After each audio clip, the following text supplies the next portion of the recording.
अब जो है 41 से 60 तक जो है वो हम बात करेंगे वो लिंकिंग वर्ब जो कॉज और इफेक्ट के लिए आते हैं, यानी वजह या सबब बनने के लिए और नतीजे के लिए आते हैं। जैसे बिकॉज ऑफ की वजह से, the game was cancelled because of rain, बारिश की वजह से वो कैंसिल की गई।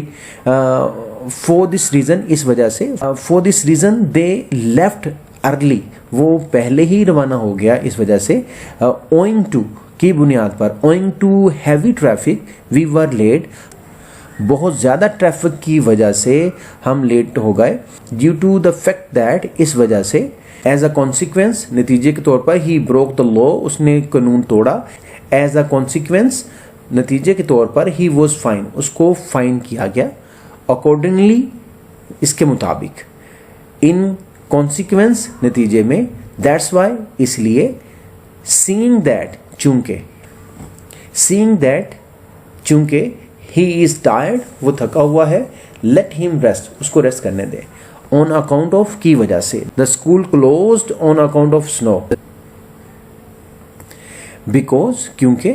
सिंस, चूंकि। एज, जैसा कि। देयरफॉर, लिहाजा। हेंस, इसलिए। दस, इस तरह। कॉन्सिक्वेंटली, नतीजतन। He did not study, consequently he failed. So, इसलिए। ड्यू टू, की वजह से। The flight was delayed due to fog, fog की वजह से, धुंध की वजह से फ्लाइट जो है वो लेट हो गई, डिले हो गई। एज अ रिजल्ट, नतीजे के तौर पर। He work hard, as a result he succeeded, वो कामयाब हुआ।